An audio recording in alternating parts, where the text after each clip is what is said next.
bertemu kembali dalam blog Kuda Kepang. Itulah nama blog tetamu kita malam ini. Namanya unik tetapi bukanlah blog tentang tarian, kesenian atau malah kebudayaan. Ia adalah blog tentang isu-isu semasa yang mencerminkan minat, cita rasa, pengetahuan dan juga maklumat yang ada pada pengendalinya. Beliau yang saya maksudkan ialah Datuk Rohani Ahmad. Pernah menjadi ahli parlimen selama 3 penggal, juga pernah menjadi wartawan. Dan sebelum itu, beliau juga berada di serambi kuasa ketika menjadi susah akhbar dan setiausaha politik kepada Timbalan Perdana Menteri ketika itu, Tun Musa Hitam. Selamat datang, Datuk. Selamat datang. Terima kasih. Terima kasih kerana sudi menjadi tamu blog pada malam ini. Kita akan bercakap sikit pertama tentang perjalanan parlimen sekarang dan juga Datuk sebagai bloggers. Kerana selain daripada Kuda Kepang, Datuk ada 3 blog lain ya yang saya kira. Jadi kalau saya anggap Datuk prolific lah katakan. Mungkin ada yang mengatakan super bloggers kan. Tapi sebelum itu Datuk, bagaimana Datuk melihat perjalanan parlimen sejak ia bersidang pada akhir bulan April lepas? Kepada saya, parlimen ke-12 adalah parlimen yang menarik. Dan kalau dilihat dari sudut kerajaan adalah parlimen yang penuh mencabar kerana majoriti yang diperolehi oleh Barisan Nasional adalah bukan majoriti yang 2/3. Jadi dalam konteks ini, saya melihat parlimen hari ini parlimen yang aktif, parlimen yang penuh dengan suara-suara, kadang-kadang kegairahan ahli-ahli baru dan kadang-kadang kesemberonoan, orang kata, dan ada waktunya menimbulkan ketegangan. Tapi pada saya ini adalah satu proses demokrasi yang sihat dan sedang berkembang, saya melihat. Dan saya yang agak menarik ialah bahawa parlimen ini kerana disiarkan secara langsung setengah jam sehari apabila ia bersidang. Sekurang-kurangnya daripada segi soal sesi soal jawab antara menteri ahli parlimen kerana. Jadi apakah ini satu proses yang baik untuk mendekatkan Dewan Rakyat dengan masyarakat? Siaran langsung perkara yang baik, yang saya pun I miss the boat. Tetapi kalau hanya siaran langsung hanya setengah jam, kalau parlimen berjalan daripada pukul 10 sampai pukul 6, soalan saya mengapa diberi hanya setengah jam dan mengapa ditumpu hanya kepada soal jawab? Kalau niatnya nak memaparkan segala-galanya apa yang dibincangkan Dewan Rakyat, seharusnya live TV itu dari awal bermula baca doa sehingga akhir. Jadi oleh kerana yang menarik dalam Dewan Rakyat bukan sesi soal jawab saja, adalah sesi perbahasan bagaimana seseorang ahli wakil rakyat menyampaikan suaranya, berbicara mengenai keluhan rakyat jelata. Tapi Datuk, ini adalah permulaan sahaja saya kira kan. Dan Datuk sebut tentang perbahasan. Perbahasan kadang-kadang boleh kita ikuti dalam juga program khas kan. Jadi dari segi jangka panjang Datuk melihat apakah dia akan memahamkan rakyat tentang demokrasi dan bagaimana parlimen berfungsi? Kalau kita lihat siaran langsung sebagai satu matlamat untuk memahamkan rakyat mengenai demokrasi, kemungkinan ya. Tetapi rakyat Malaysia pun sudah faham apa arti demokrasi. Sebab itulah umpamanya dalam pilihan raya yang baru-baru ni pun rakyat Malaysia memancarkan hak demokrasi mereka. They given, minta maaf, mereka memberikan dia punya democratic rights, dan mereka mengirim mesej tertentu menerusi demokrasi. Tak, Datuk macam mengatakan bahawa demokrasi sekadar memberi rakyat untuk memilih. Tapi lebih daripada itu, dia nak tahu juga apakah wakil yang mereka pilih itu benar-benar melaksanakan tugas yang mereka amanahkan.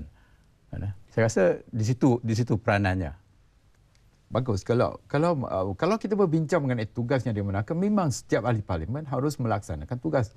Apa mereka mula angkat sumpah bahawa saya menjalankan tugas, makna mereka tidak harus cuai.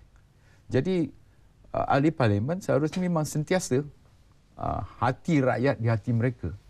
Jadi kalau ada soal-soal kepentingan peribadi itu terpaksa ditepikan. Saya melalui proses ni berpuluh tahun dan sekarang ni saya rasa bebas Jadi memanglah Ya, macam itu. Datuk 15 tahun menjadi ahli parlimen, ahli Dewan Rakyat kan. Dan kalau kita tengok satu rungutan yang disuarakan oleh mereka sekarang ialah waktu untuk berbahas tidak panjang. Kan.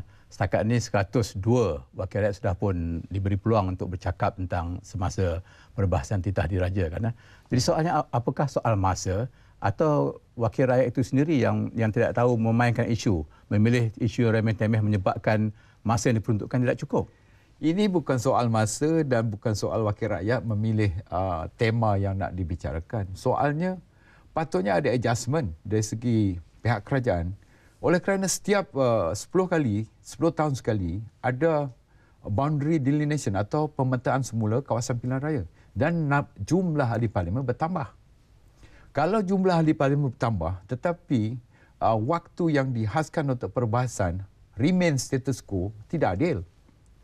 Wakil rakyat menyuarakan suara rakyat tetapi waktu yang dihaskan mengongkong wakil rakyat menyuarakan suara rakyat. Jadi di mana keadilan di sini?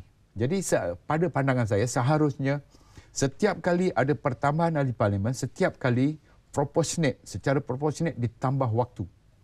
Jadi ini akan membolehkan setiap ahli parlimen itu menyampaikan suara, permintaan atau rentihan rakyat tu dalam keadaan yang selesa, tidak terburu-buru.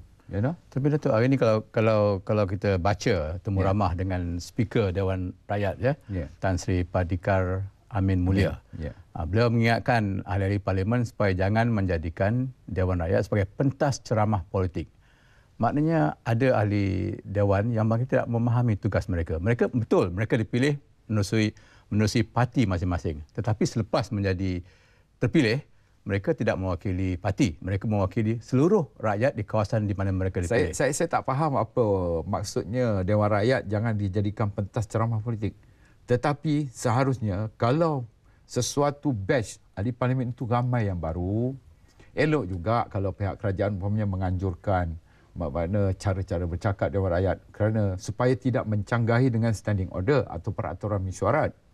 Oleh kerana Dewan Rakyat ni mempunyai peraturan dia, nak cakap bahasa dia macam mana, tidak dengan bahasa yang boleh menimbulkan provokasi, bahasa yang boleh diibaratkan sebagai bahasa yang tidak bersih, ya. Jadi harus juga diberikan ataupun mungkin setiap parti mengambil inisiatif. Pihak pembangkang mengambil inisiatif untuk mendidik ahli-ahli dia mengikut standing order. Pihak barisan pun begitu juga. Sebelum Datuk teruskan dengan ini, kita tengok apa kata orang ramai yang kita tinjau pandangan mereka tentang ahli parlimen atau ahli Dewan Rakyat. Siaran langsung tu okeylah. Sekarang boleh tengok, semua orang boleh tengok, on the spot boleh tengok lah. Dia punya tak berapa elok sikit lah sebab kalau nak bergaduh jangan over sangat tau. Masa setengah je ada yang over tu. Jadi yang kalau bab bergaduh saya kurang setuju lah. Kena kontrol sikit. Itu tak elok lah mana kecoh kan. Lebih bagus kalau ahli sidang parlimen semua kan tahu cara bertenang dan bersuara dengan isi hati yang lebih sesuai loh. Yalah, semua rakyat dapat melihatnya dengan nyata dan jelas. Jadi kalau bergaduh tu dia ada fakta, tak apa. Kalau bergaduh, kalau setakat nak bergaduh kosong tu rasa tak patutlah. Okey, itu tadi pandangan sebilangan audien yang ditinjau pandangan mereka tentang ahli parlimen. Jadi kita tengok dia sebut tentang kekecohan kerana seolah-olah satu waktu dulu speaker sendiri berkata jangan jadikan Dewan Rakyat sebagai pasar kan. Dan ada juga yang menggunakan perkataan sarkas. Bila pasar, bila sarkas ni seolah kerana ada sesuatu yang tak kena kan. Ya,